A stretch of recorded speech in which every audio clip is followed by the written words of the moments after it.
Bonjour à tous et bienvenue pour cette deuxième vidéo concernant la canalisation de transfert du SIA. Après la création de la canalisation vient le temps de la pose. Une fois les trous creusés, le micro-tunnelier et les tuyaux peuvent être insérés. Comment ça marche? Nassim de chez Bessac va nous expliquer le fonctionnement. Bonjour Nassim. Bonjour Elise. Alors est-ce que tu peux nous expliquer ce qu'est un micro-tunnelier?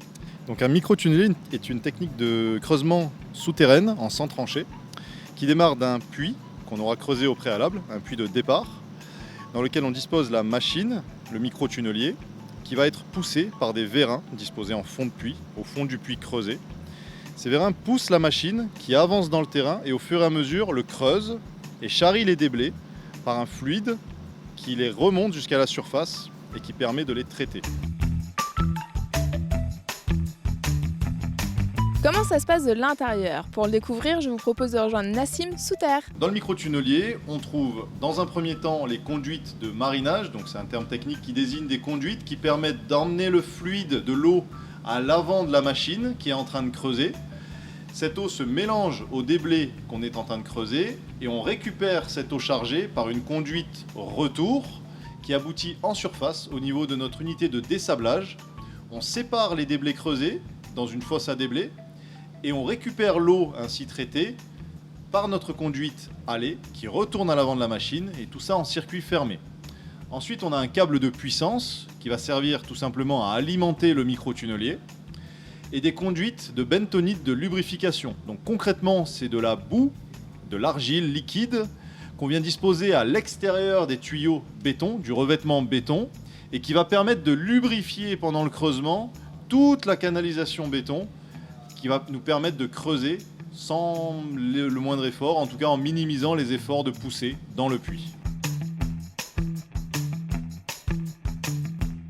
Donc la machine avance dans le terrain et au fur et à mesure de son avancée, on lui rajoute à l'arrière des tuyaux béton qui va constituer le revêtement final du tunnel, donc les tuyaux en ultra-bas-carbone sur ce projet.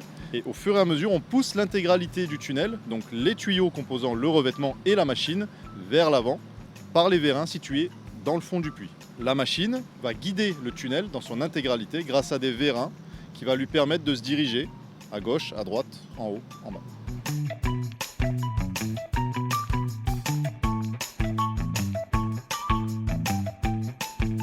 Il n'est pas toujours possible de pousser sur une aussi grande distance à l'aide de ces deux seuls vérins. En cas de difficulté, il est possible de s'appuyer sur un deuxième système de poussée. Donc ces vérins composent des stations intermédiaires de poussée dont on dispose dans notre tunnel à raison d'une station tous les 100 mètres. Elles servent à pousser l'intégralité du tunnel si les efforts de frottement venaient à être trop importants. Donc on l'a dit tout à l'heure, ces efforts de frottement sont minimisés par la boue de lubrification, donc de l'argile liquide qu'on vient injecter à l'extérieur du revêtement béton. Lorsque c'est efficace, on ne se contente de pousser le tunnel que par les vérins du fond du puits.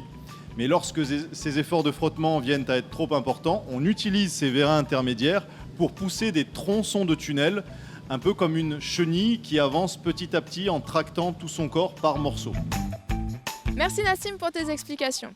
Le micro-tunnelier, après 3 mois d'efforts, vient d'arriver à destination. D'ici quelques semaines, la canalisation de transfert sera raccordée à la station de dépollution de Bonneuil en France, où les eaux traitées iront se rejeter directement en Seine. J'espère que cette nouvelle vidéo vous aura plu et je vous dis à très bientôt.